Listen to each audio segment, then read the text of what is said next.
अस्सलामुअलैकुम my social media family. उम्मीद करती हूँ कि आप सब लोग हिफ्ज़-ओ-अमान से होंगे। सियासी तज्ज़ियों तबसरों के साथ आपकी खिदमत में हाज़िर हूँ। आज का व्लॉग बहुत ही ज़्यादा धमाकेदार होने वाला है और बहुत ही कमाल का होने वाला है, इसलिए मैं आपको पहले कुछ नहीं बताने वाली कि मैं आपके साथ कौन सी खबरें शेयर करने जा रही हूँ, इसलिए एंड तक मेरे साथ बने रहिएगा। चलिए जनाब शुरू करते हैं आज की पहली खबर से। अच्छा जी, सबसे पहले तो मैं आपको ये बता दूँ कि मैं आपको इससे पहले कि ये डिटेल दूँ कि हमारे जो प्राइम मिनिस्टर शहबाज शरीफ हैं, उन्होंने अक़वाम मुत्तहिदा में जो तकरीर की है जिसमें वो छा गए हैं, उसके रिजल्ट सामने आना शुरू हो गए हैं। तकरीर में उन्होंने क्या कुछ कहा ये ज़रूरी नहीं है, लेकिन उसके असरात क्या सामने आ रहे हैं वो बताना बहुत ज़रूरी है। वो भी मैं आपको बताऊंगी, लेकिन पहले ज़रा असरात के बारे में सुन लीजिए ताकि आपको पता चले कि कितना बड़ा काम कर रहे हैं। कल मुझे एक बहुत बड़े यूथिया भाईजान, जो कि एक सहाफ़ी भी ख़ुद को कहते हैं और यूट्यूबर भी हैं, उन्होंने मुझे कहा कि पहले आप मुझे ये तो बताएं कि आप बड़ा सपोर्ट कर रही हैं कि हमारे फील्ड मार्शल और हमारे जो प्राइम मिनिस्टर हैं वो ट्रंप से मुलाकात करके आए हैं, लेकिन ट्रंप को कह कर क्या आए हैं? आपको तो पता ही नहीं अंदर खाते क्या क्या डील्स चल रही हैं, मुल्क बेच देंगे, ये कर देंगे, वो कर देंगे। मतलब वो यूथिया वायरस उनको बहुत सख्त लगा हुआ था। तो चलिए उन समेत तमाम वो अहले यूथ जिनका ये सवाल है, मैं उनको जवाब देना शुरू करती हूँ। सबसे पहले ये बता दूँ कि इसराइल के ऊपर माइक्रोसॉफ्ट ने इसराइली फ़ौज के ऊपर बड़ी पाबंदी लगा दी है, और ये कोई छोटी बात नहीं है। ज़रा सुनिएगा कि अमरीकी टेक्नोलॉजी की कंपनी है माइक्रोसॉफ्ट, उन्होंने फ़लस्तीनी शहरियों के वसी पैमाने पर निगरानी के लिए इस्तेमाल होने वाली ये जो टेक्नोलॉजी थी, जो कि इसराइली फ़ौज इस्तेमाल करती थी, उसकी रसाई रोकने का ऐलान कर दिया है। तो ये हो गई पहली खुशखबरी।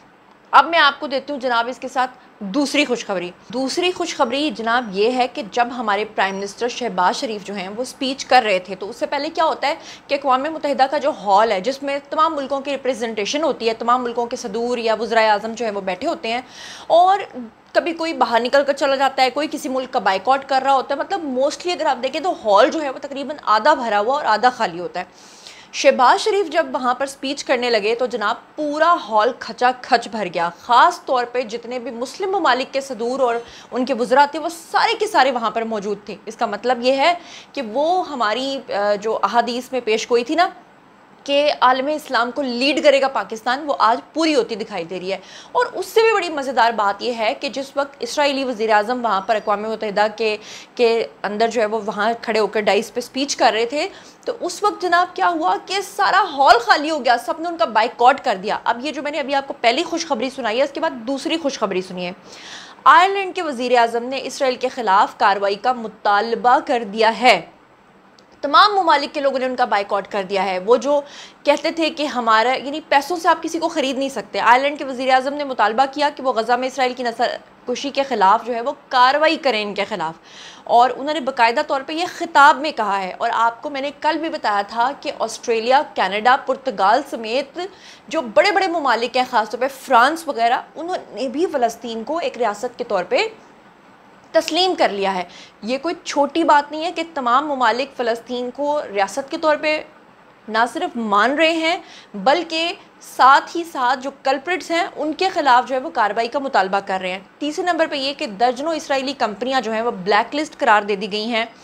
बैनुल-अक़वामी मीडिया रिपोर्ट्स के मुताबिक अक़वाम मुत्तहिदा ने 69 कंपनीज़ को ब्लैक लिस्ट में शामिल कर दिया है, जिसमें फ़लस्तीनियों के इंसानी हकूक़ की ख़िलाफ़ वर्जियों में मुलव्वस होने का इल्ज़ाम था। कितनी बड़ी खुशखबरी है और कितनी बड़ी कामयाबी है हमारे फील्ड मार्शल की, कितनी बड़ी कामयाबी है हमारे प्राइम मिनिस्टर की। वो लोग जो ये सवाल पूछते हैं कि ये लोग करने क्या जाते हैं, कर क्या रहे हैं, बातें क्या करते हैं, तो उनको जवाब मिल गया होगा। ब्लैक लिस्ट होने वाली इनकी जो जनाब मामलात हैं, सारे कंपनीज़ हैं, उसमें तामीराती सामान, मशीनरी फ्राहम करने वाली कंपनीज़ को भी शामिल किया गया है। नई फहरिस्त के बाद ब्लैक लिस्ट में शामिल कंपनीज़ की तादाद 158 हो गई है। अब आप अंदाज़ा करें कि कितने बड़े लेवल पर इनको नुकसान होने जा रहा है। अब मैं आती हूँ शहबाज शरीफ की स्पीच की तरफ, क्योंकि अगर मैं पहले तारीफ़ों के पुल बांधती तो ऑब्वियसली अहले यूथ कहते हैं कि वो तो इमरान खान ने भी बड़ी अच्छी स्पीच की थी। सबसे पहले अक़वाम मुत्तहिदा जनरल असम्बली में ख़िताब के दौरान हमारे प्राइम मिनिस्टर शहबाज शरीफ बड़े जज्बाती हो गए, और आपको पता ही है कि उनका एक स्टाइल है कि वो हमेशा जो है ना वो माइक्स को मुक्के मार के वहाँ पे चले जाते हैं। जोशे ख़िताबत में वो अक्सर ये करते हैं, उनकी हॉबी है। और उनके मुकाबले में अगर नवाज़ शरीफ को देखें तो बड़ा धीमा सा, बड़ा नाइस सा उनका लहजा होता है, लेकिन शहबाज शरीफ जो है ना बड़ी पुरज़ोर तकरीर करते हैं। अक़वाम मुत्तहिदा की जनरल असम्बली के इजलास से ख़िताब करते हुए जनाब जज्बाती अंदाज़ में उन्होंने डाइस के ऊपर मुक्के बरसाती। अपने ख़िताब में उन्होंने मौसमियाती तब्दीलियों के बारे में बात की, उस पर होने वाले मनफी असरात, क्योंकि आपको पता है कि इस वक्त जो क्लाइमेट चेंज है उसके बारे में पाकिस्तान को कितना बड़ा सामना करना पड़ा है। फिर उन्होंने कहा कि हमें कहा जाता है कि नुकसानात से निपटने के लिए हम मज़ीद कर्ज़ लें।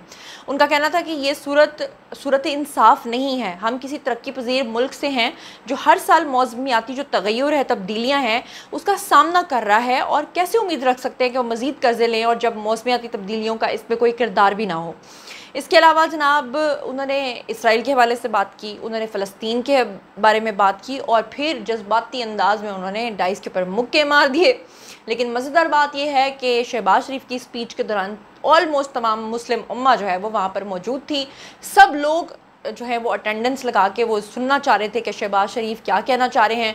शहबाज शरीफ ही हमारे वो प्राइम मिनिस्टर हैं जिन्होंने अल्लाह की मदद से हमारे फील्ड मार्शल और इनकी जो जोड़ी है माशाल्लाह वो ऐसी अल्लाह ताला कायम और दायम रखे कि रेड कारपेट से पर्पल कारपेट तक का उन्होंने सफ़र तय किया है। जो प्रोटोकॉल्स उनको मिल रहे हैं, जो दुनिया में उनको इज़्ज़त मिल रही है, अल्लाह का लाख लाख शुक्र अदा करें, क्योंकि पता नहीं कौन सी हमारी नेकी काम आ गई है जो हमें इस तरह के सरबराह मिल गए हैं। और एक और बड़ी मज़ेदार बात ये हुई कि जब एक इंडियन सहाफ़ी ने उनको टॉन्ट किया, जब शहबाज शरीफ वहाँ से गुजर रहे थे, हॉल से बाहर निकले थे, तो शहबाज शरीफ ने पलट कर उनको बड़ा मुँह तोड़ जवाब दिया। क्या दिया? Have a look.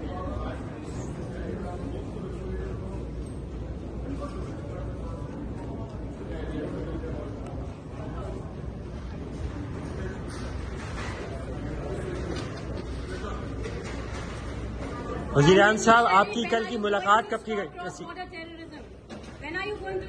आपकी मुलाकात कल कैसी गई सर?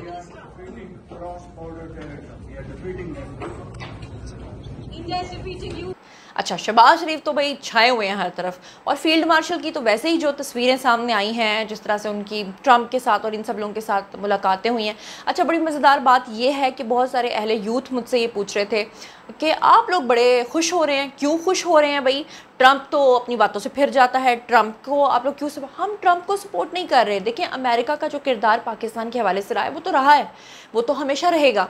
बात यह है कि ये मोदी सरकार जो हमेशा कहती थी कि अब की बार ट्रंप सरकार, और जो इमरान खान है उनको छुड़वाने के लिए ये जो अहले यूथ ने ख्वाब देखे थे कि ट्रंप की जब गवर्नमेंट आएगी तो ट्रंप सबसे पहले इमरान खान को छुड़वा कर ले जाएगा, क्योंकि वो फ़ौज के ऊपर जो है वो हुक्म सादर करेंगे और हमारे फील्ड मार्शल फौरी तौर पे हुक्म की तामील करेंगे। कहाँ गए उनके वो बुलंदो बांग दावे? वो सब झूठ निकला।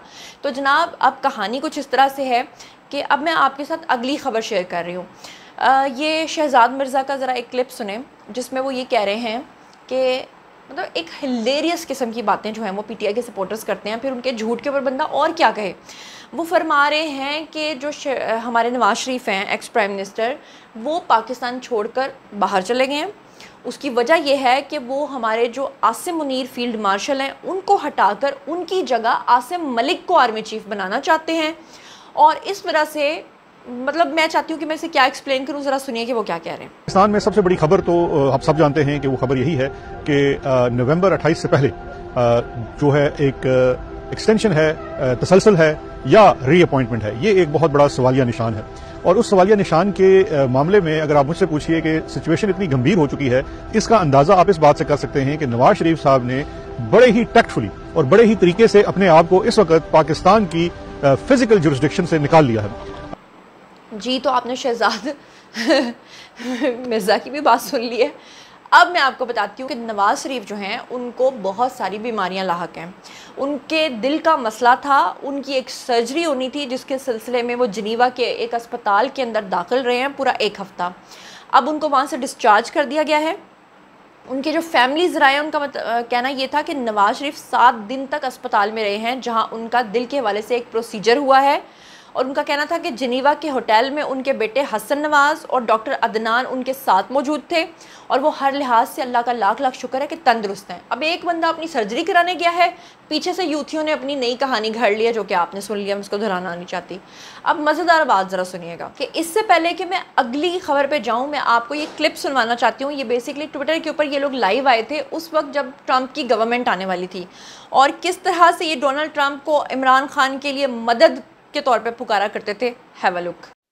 डोनाल्ड ट्रंप को अल्लाह जो है 5 नवंबर को इधर ले आया, और मैं आपको बता रहा हूँ कि मैं भी कई दफा सोचता हूँ कि अल्लाह ये जिस तरह वो फिरौन की जो बीवी थी ना, आपको पढ़ा है ना कि फिरौन तो एक बेगैरत किस्म का इंसान था, लेकिन फिरौन की बीवी एक बहुत नेक ईमान वाली औरत थी, और उसने हजरत मूसा की मदद की और पूरी एक्सोडस में जो मदद की, ठीक है ना।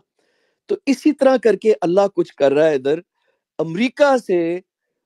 सब जो डोनाल्ड ट्रंप के जो करीब लोग हैं ना, आज सुबह 3:12 पे मैं आपको बताता हूँ, मुझे मैसेज आया डोनाल्ड ट्रंप की टीम से कि फ्राइडे को, इस फ्राइडे को इमरान खान और पाकिस्तान के ऊपर हम डोनाल्ड ट्रंप को लेटेस्ट बता रहे हैं, और हम आपको बताना इसलिए चाह रहे हैं कि it's going to make a difference, quote unquote, it's going to make a difference. So ये कौन कर रहा है? ये तो अल्लाह ही कर सकता है ना यार। सलमान, मेरे इख्तियार में नहीं है ये चीजें, मैं तुम्हें बता रहा हूँ, सिर्फ ये मेरे इख्तियार में था कोशिश करना, बस, ठीक है, कि साफ नीयत से कोशिश करना और लोगों को स्टॉक करना, ठीक है। और जी तो जनाब आपने सुन लिया। अब आपको अंदाज़ा हो गया होगा कि जो ट्रंप को अब्बू जान बना के बैठे हुए थे, आज वही अब्बू जान को गालियां दे रहे हैं। आज उनको ही एतराज़ है कि फील्ड मार्शल जो है वो जाकर ट्रंप को क्यों मिल रहे हैं, ट्रंप उनको इतना प्रोटोकॉल क्यों दे रहे हैं, क्योंकि ट्रंप ने बार बार बार बार एक ही बात की है कि जनाब ये बड़े ग्रेट लोग हैं। कौन? एक हमारे प्राइम मिनिस्टर, दूसरे हमारे फील्ड मार्शल। मज़ेदार बात ये भी हुई कि जिस वक्त ट्रंप की मुलाकात हुई है इन दोनों शख्सियात के साथ, तो उन्होंने यहाँ पे जो 2 बैजेस लगाए हुए थे उसमें से एक जो है वो जहाज़ वाला था, यानी कि वो जो 6, बल्कि हम 60 कहते हैं, ट्रंप 70 कहते हैं। वो कहते हैं कि पाकिस्तान ने इंडिया के 7 जेट्स गिराए थे, तो वो जो जेट उन्होंने यहाँ पे लगा रखा था उसकी वजह से पूरे भारत के अंदर भी जो है वो एक तकलीफ मची हुई है। चलिए अब मैं आपके साथ बड़ी ही सीरियस खबर जो है वो शेयर करने लगी हूँ। सीरियस खबर ये है कि सोशल मीडिया एक इन्फ्लुएंसर हैं जनाब, उनका नाम है शमा जुनेजो। अब ये जो शमा जुनेजो हैं ये अच्छी खासी उम्र की एक खातून है और सोशल मीडिया पे अक्सर ये PMLN को सपोर्ट करते हुए नज़र आती हैं और PTI के अक्सर ये ख़िलाफ़ होती हैं। अब हुआ क्या है जनाब कि इन्होंने कुछ ट्वीट्स किए हैं कि ये जो हमारे प्राइम मिनिस्टर शहबाज शरीफ जो हैं ये गए हैं अक़वाम मुत्तहिदा, तो उन्होंने एक ट्वीट किया जिसमें उन्होंने कहा कि एयरफोर्स का जो जहाज़ हमारे प्राइम मिनिस्टर को लेकर अक़वाम मुत्तहिदा पहुंचा है उनके साथ मैंने भी सफ़र किया है। अब जैसे ही उस खातून ने ये ट्वीट की तो आपको पता है हमारे पाकिस्तानी जो हैं वो तो किसी का शजरा नस्ब भी खंगाल के ले आते हैं। उन्होंने कहा जी अच्छा ये एक सोशल मीडिया इन्फ्लुएंसर है, इस खातून के ऐसी क्या वैल्यू हो गई कि ये हमारे प्राइम मिनिस्टर के साथ जो है वो जहाज़ के अंदर भी जा रही है। हुआ ये कि अगले ही कुछ चंद लम्हे गुजरे तो शमा जुनेजो ने एक और ट्वीट किया जिसमें उन्होंने ये क्लेम किया कि हमारे प्राइम मिनिस्टर ने जो स्पीच की है वो स्पीच दरअसल उन्होंने लिख के दी है। इसके बाद तो लोगों के अंदर और ज़्यादा क्यूरियोसिटी जो है वो पैदा हो गई। उन्होंने शमा जुनेजो के जनाब पुराने से पुराने ट्वीट्स जो हैं वो निकालना शुरू कर दिए। थोड़ी देर गुजरी तो उन्होंने ख्वाजा आसिफ की जो अक़वाम मुत्तहिदा के अंदर तकरीर हुई है उसमें जो बैठ के बात कर रहे थे उसके बैकग्राउंड में वो खातून बैठी हुई नज़र आ रही थी, जो कि शायद आपको इधर स्क्रीन के ऊपर नज़र भी आ रही होंगी। उसके बाद जनाब क्या हुआ कि सोशल मीडिया के ऊपर भरमार हो गई डॉक्टर शमा जुनेजो के ऊपर इल्ज़ामात की। अब उसमें से कुछ इल्ज़ामात ऐसे थे जिसको डिनाई नहीं किया जा सकता और उन इल्ज़ामात का जवाब देना डॉक्टर शमा जुनेजो की तरफ से ज़रूरी है। नंबर 1 कि उनके पुराने ट्वीट्स निकाले गए जो कि स्क्रीन के ऊपर शायद आपको नज़र आ रहे होंगे, जिसमें वो माजी के अंदर ये ट्वीट्स करती रही हैं कि इसराइल को तस्लीम किया जाना चाहिए। इसराइल के बारे में आपको यहाँ तक बता दूं कि उनका जो ऑफिशियल एक अकाउंट था उसने बाकायदा तौर पे डॉक्टर शमा जुनेजो को कोट करके कई ट्वीट्स माजी में किए हुए हैं, क्योंकि वो माजी में कैंसर पेशेंट रह चुकी हैं और जब वो कैंसर सर्वाइवल की तरफ वो गई और जब वो बिल्कुल सेहतयाब हुई तो इसराइल की तरफ से एक ट्वीट किया गया जिसमें कहा गया कि वो सेहतयाब हो गई हैं और गेट वेल सून के उनको मैसेजेस किए गए। जिसके बाद अब बाकायदा तौर पे पाकिस्तान के अंदर और पूरी दुनिया के अंदर इस बात की एक तशवीश की लहर दौड़ गई कि ये डॉक्टर शमा जुनेजो नामी एक सोशल मीडिया इन्फ्लुएंसर होकर इतना इन्फ्लुएंस कहाँ से ले आई कि माजी में वो इस मुल्क को सपोर्ट करती रही हैं और दूसरी तरफ जो है वो हमारे प्राइम मिनिस्टर के साथ बैठ के जहाज़ों में सफ़र कर रही हैं। वो क्लेम कर रही हैं कि उन्होंने तकारीर लिखी हैं, जिसके बाद ख्वाजा आसिफ जो हैं उन्होंने इनसे इजहार लाताल्लुकी का इजहार किया। उन्होंने कहा ये खातून कहाँ से आई, कैसे आई, मुझे कुछ पता नहीं है, ये फ़ॉरेन ऑफिस वाले जो हैं वो बताएंगे, फ़ॉरेन मिनिस्ट्री वाले बताएंगे।